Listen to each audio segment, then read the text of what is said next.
نحمده ونصلي على رسوله الكريم اما بعد فاعوذ بالله من الشيطان الرجيم بسم الله الرحمن الرحيم رب اشرح لي صدري ويسر لي امري واحلل عقدة من لساني يفقهوا قولي.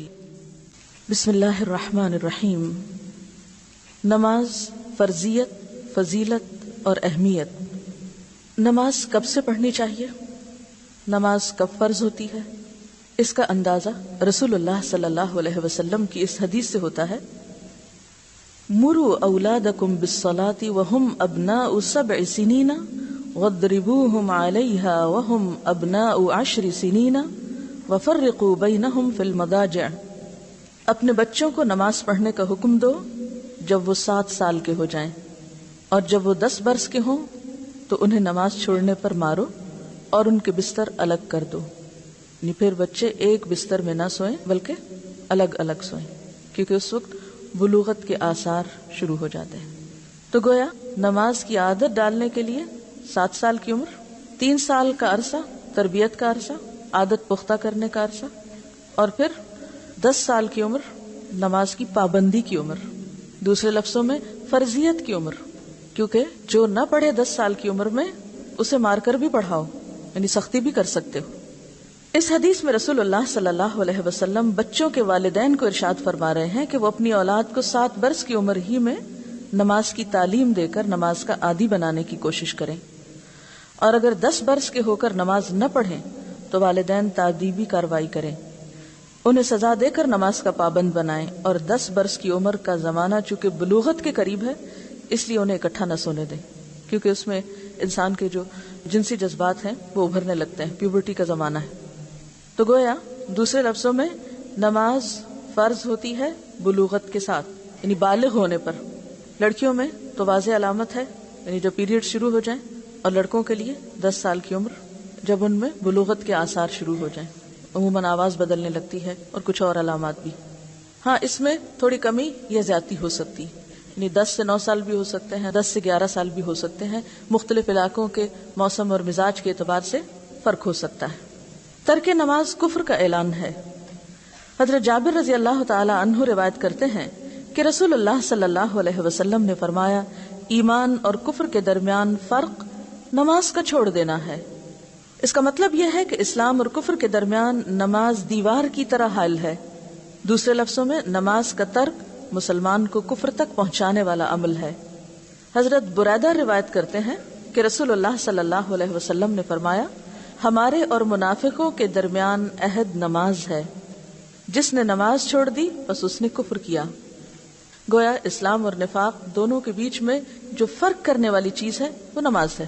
اب یہ ساری باتیں یہاں لکھی ہوئی ہیں، مجھے پڑھ کے سنانے کی ضرورت کیوں ہے آپ کو؟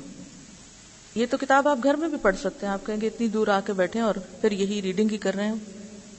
اس میں ایک تو بات یہ کہ یقین کی کیفیت بڑھتی ہے، دوسری بات یہ کہ یہ جو مختلف ناموں کی پروننسیشن وغیرہ ہیں ان پہ خاص طور پر آپ توجہ کریں، ان کا اعراب لگا دیں، تاکہ جب آپ یہی بات کسی اور کو بتائیں یا پڑھائیں تو آپ کا پروننسیشن یا نطق بھی درست ہونا چاہیے.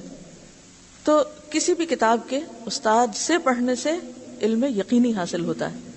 اس حدیث کا مطلب یہ ہے کہ منافقوں کو جو امن ہے وہ قتل نہیں کیے جاتے اور ان کے ساتھ مسلمانوں جیسا ہی سلوک روا رکھا جاتا ہے. تو اس کی وجہ یہ ہے کہ وہ نماز پڑھتے ہیں، اور ان کا نماز پڑھنا گویا مسلمانوں کے درمیان ایک عہد ہے جس کے سبب منافقوں کی جان اور ان کا مال مسلمانوں کی تلوار اور یلغار سے محفوظ ہے. اور جس نے نماز ترک کی یعنی چھوڑی تو اس نے اپنے کفر کا اظہار کر دیا. حضرت عبداللہ بن شقیق رحمت اللہ علیہ روایت کرتے ہیں صحابہ کرام اعمال میں سے کسی چیز کے ترک کو یعنی چھوڑنے کو کفر نہیں سمجھتے تھے سوائے نماز کے. حضرت ابو درداء رضی اللہ تعالیٰ عنہ سے روایت ہے کہ رسول اللہ صلی اللہ علیہ وسلم فرماتے ہیں: جو شخص نماز چھوڑ دے تو یقیناً اس کی بابت یعنی اس کے بارے میں اللہ کا معاف کرنے کا ذمہ ختم ہو گیا. یعنی اللہ تعالیٰ چاہے تو معاف کر دے اور چاہے تو سزا دے. حضرت ابن عمر رضی اللہ تعالیٰ عنہ روایت کرتے ہیں کہ رسول اللہ صلی اللہ علیہ وسلم نے فرمایا: جس شخص کی نماز عصر فوت ہو جائے تو گویا اس کا اہل اور مال لوٹ لیا گیا. تو باقی کیا رہا؟ گھر والے بھی لٹ گئے اور مال بھی. سونامی ڈیزاسٹر کو یاد کریں، جس میں لوگوں کے ساتھ یہی ہوا کہ دونوں چیزیں ہی چلی گئیں، گھروں کا بھی صفایا ہو گیا اور انسان بھی بہہ گئے، کوئی ایک بچا کوئی دو بچے۔ پوری دنیا میں ایک کوہرام برپا ہے اس ڈیزاسٹر کے بعد، ہر شخص اپنی جگہ پر خوف زدہ ہے، لیکن ہم نماز نہ پڑھ کر اور ایک نماز چھوڑ کر اللہ کے عذاب کو دعوت دیتے ہیں۔ پھر ہم سوچتے ہیں ہم پر بلا کیوں آئی، ہم پر ہی مصیبت کیوں آئی، ہم ہی آزمانے کو کیوں رہ گئے۔ ہم نہیں سوچتے کہ ہمارا قصور کیا ہے، ہمارے پارٹ پہ کمی کیا ہے، ہماری کوتاہی کیا ہے۔ ہم نماز پر نماز چھوڑتے چلے جاتے ہیں، اللہ کے غضب کو بھڑکاتے چلے جاتے ہیں اور اس کے بعد بے فکر ہو جاتے ہیں۔ تو نماز کا معاملہ آسان معاملہ نہیں۔ حضرت بریدہ رضی اللہ تعالیٰ عنہ کہتے ہیں کہ رسول اللہ صلی اللہ علیہ وسلم نے فرمایا، جس شخص نے نماز عصر چھوڑ دی پس اس کے اعمال باطل ہو گئے۔ غور کیجئے، جس نے جان بوجھ کے نماز عصر چھوڑ دی اس کے باقی اعمال بھی ضائع ہو گئے۔ گویا نماز کا نہ پڑھنا ایک جرم نہیں، یا اس کا نقصان ایک طرح سے نہیں بلکہ ملٹی فولڈ ہے۔ ایک نماز کا ضائع کرنا باقی اعمال کو بھی ضائع کرنے کے برابر ہے۔ اس کے برعکس نماز کا پڑھنا، اس کا فائدہ کیا ہے؟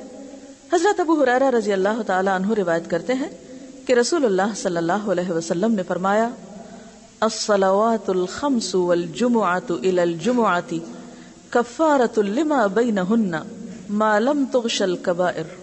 5 نمازیں ان گناہوں کو جو ان نمازوں کے درمیان ہوئے مٹا دیتی ہیں، اور اسی طرح ایک جمعہ دوسرے جمعہ تک کے گناہوں کو مٹا دیتا ہے، جبکہ کبیرہ گناہوں سے اجتناب کیا گیا ہو، یعنی کبیرہ گناہ نہ کیے گئے ہوں تو صغیرہ گناہ نمازوں سے معاف ہوتے چلے جاتے ہیں۔ جس طرح وضو سے انسان کے جسم کی ظاہری نجاستیں دھلتی ہیں، اس طرح نماز سے